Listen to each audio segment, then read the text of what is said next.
Everyone, welcome to Krishna coaching centre class 11th geography. और यहाँ चल रहा है हमारा chapter number 6 that is geomorphic processes. इसके अंदर we were looking at chemical weathering process, जिसके अंदर आता है सॉल्यूशन। तो सॉल्यूशन किसे कहते हैं कि जब भी कोई भी चीज़ डिज़ोल्व की जाती है, मिलाई जाती है, या तो वाटर में या एसिड्स में, और जो टोटल डिजॉल्व कंटेंट है उसको सॉल्यूशन कहते हैं। इट्स लाइक टोटल किसी भी चीज़ को आपने किसी भी लिक्विड फॉर्म में कंप्लीट मिक्स कर दिया तो वो सॉल्यूशन है। अब सॉल्यूशन में दो चीज़ होती है, एक होती है सॉल्यूट, एक होता है सॉल्वेंट। सॉल्यूट होता है जो सॉलिड पार्टिकल होता है एंड सॉल्वेंट होता है जो लिक्विड होता है। तो this process involve removal of solids in solution, and उसके बाद वो उसको किस में कन्वर्ट कर देता है एंड उसको टोटल लिक्विड में बदल देगा। जस्ट लाइक फॉर एग्जांपल, अगर आपने नमक पानी में मिला दिया है तो नमक दिखाई नहीं देता है, वो कंप्लीट लाइक एक लिक्विड सब्सटेंस बन जाता है। अब किस तरीके से कितना सॉलिड रिमूव होगा ये डिपेंड करेगा सॉल्युबिलिटी ऑफ द मिनरल के, कि वो कितना मिल सकता है। जैसे अगर हम नमक की सॉल्युबिलिटी की बात करें तो नमक कंप्लीटली मिक्स हो सकता है, लेकिन अगर हम सैंड की, रेत की सॉल्युबिलिटी की बात करें तो वो कंप्लीट मिक्स नहीं हो सकता है। So on coming in contact with water, बहुत सारे solid they disintegrate and mix up as suspension in water. तो कुछ होता है जैसे सस्पेंशन, सस्पेंशन में क्या है कि थोड़ा मिक्स हो गया, थोड़ा मिक्स नहीं हुआ। So soluble rock forming minerals जैसे कि nitrate, sulphate, potassium etcetera, they are affected by this process. So these minerals are easily leached out without leaving any residue in rainy climates and accumulate in dry regions. उसके अलावा जैसे minerals हैं, जैसे calcium carbonate हो गया या calcium magnesium bicarbonate हो गया, ये लाइमस्टोन्स में प्रेजेंट होते हैं एंड वो वाटर में सोल्यूबल हो सकते हैं, मिल सकते हैं। कौन से वाटर में? Which contains carbonic acid.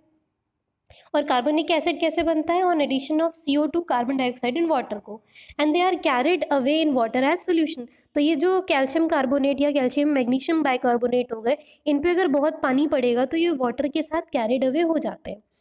So carbon dioxide produced by decaying organic matter along with soil water greatly aids in reaction.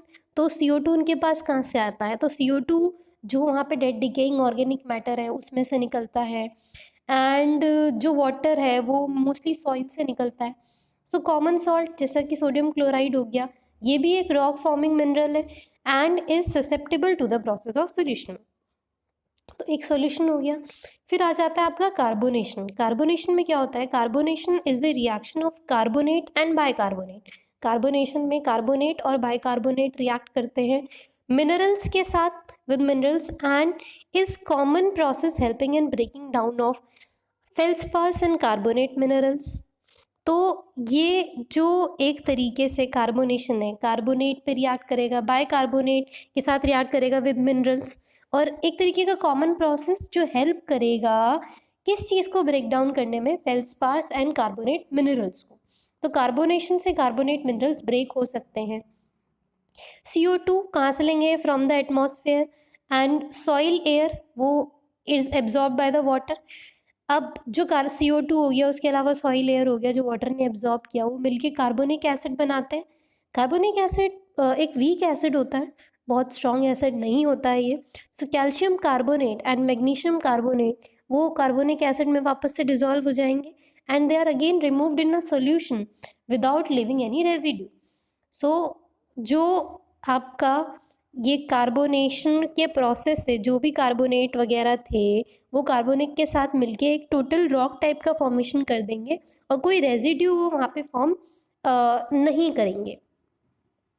Then comes hydration. Hydration क्या होता है? Hydration is the chemical addition of water, कि chemically आप किसी चीज़ के अंदर water को add कर रहे हो, it is known as hydration. तो mineral take up water, minerals water लेंगे and expand. So this expansion causes an increase in volume of material itself और रॉक। तो आप देखो किसी भी चीज़ में अगर वाटर मिक्स हो जाएगा तो कोई चीज़ तो अंदर गई, एंड पानी मिक्स होने से वो चीज़ फूल जाती है, उसका वॉल्यूम बढ़ जाता है। So calcium sulphate takes in water, and calcium sulphate water लेके वो जिप्सम में कन्वर्ट हो जाएगा, एंड जिप्सम ज़्यादा अनस्टेबल होता है than calcium sulphate. So this process is reversible, ये प्रोसेस रिवर्सिबल भी है, यानी जो चीज़ हमने करी वो उसका उल्टा भी हम काम कर सकते हैं। एंड लॉन्ग कंटिन्यूड रिपीटिशन की वजह से it causes fatigue in rocks and may lead to disintegration. तो बार बार ये चीज़ होती है कि पानी हाइड्रेशन हुआ, फिर डिहाइड्रेशन हुआ, फिर हाइड्रेशन डिहाइड्रेशन, जिसकी वजह से फटीग हो जाता है, रॉक भी बेचारा थक जाता है काम कर करके, जिसकी वजह से डिसइंटीग्रेशन होता है, यानी कि वो और पार्ट्स में टूट सकता है। Many clay minerals swell and contract during wetting and drying। तो बहुत सारे क्ले मिनरल्स होते हैं, दे लाइक स्वेल, जब पानी होता है तो सूज जाएंगे, एंड जब कॉन्ट्रैक्ट कब हो जाएंगे, जब वो ड्राई हो जाते हैं, पानी उनमें से चला जाता है। एंड इस प्रोसेस की रिपीटेशन से क्रैकिंग ऑफ मिनरल्स हमें देखने को मिलता है। Salts in pore spaces they undergo rapid and repeated hydration, और ये हेल्प करेंगे इन रॉक फ्रैक्चरिंग में। So the volume changes in minerals due to hydration. It will also help in physical weathering through exfoliation and granular disintegration. तो जी solution देखा हमने, carbonation देखा, hydration देखा, फिर आता है ऑक्सीडेशन एंड रिडक्शन। ऑक्सीडेशन का मतलब क्या होता है, अगर हम बेसिकली साइंटिफिक भाषा में देखें तो या तो ऑक्सीजन मिल गया या हाइड्रोजन चला गया। रिडक्शन इसका उल्टा है, या तो हाइड्रोजन मिल गया या फिर ऑक्सीजन जो था वो चला गया। तो वेदरिंग में oxidation means a combination of mineral with oxygen, जिसकी वजह से ऑक्साइड्स फॉर्म होते हैं या फिर हाइड्रोक्साइड फॉर्म होते हैं। So oxidation occur where there is ready access to atmosphere and oxygenated water. तो ऑक्सीडेशन कहाँ पे होगा, जहाँ पे लाइक ईजीली एटमॉस्फेयर में एक्सेस है, तभी वहाँ पे हम ऑक्सीजन ले सकते हैं। तो the mineral most commonly involve in this process are iron हो गया, मैंगनीज हो गया, सल्फर हो गया। तो in the process of oxidation rock break down occur due to disturbance cause by addition of oxygen. तो जब ऑक्सीडेशन होगा तो उससे रॉक ब्रेक डाउन हो जाती है। क्यों? क्योंकि जब ऑक्सीजन ऐड होगा तो उससे कुछ ना कुछ डिस्टर्बेंस तो कॉज हुआ होगा, जिसकी वजह से ब्रेक डाउन हो जाता है।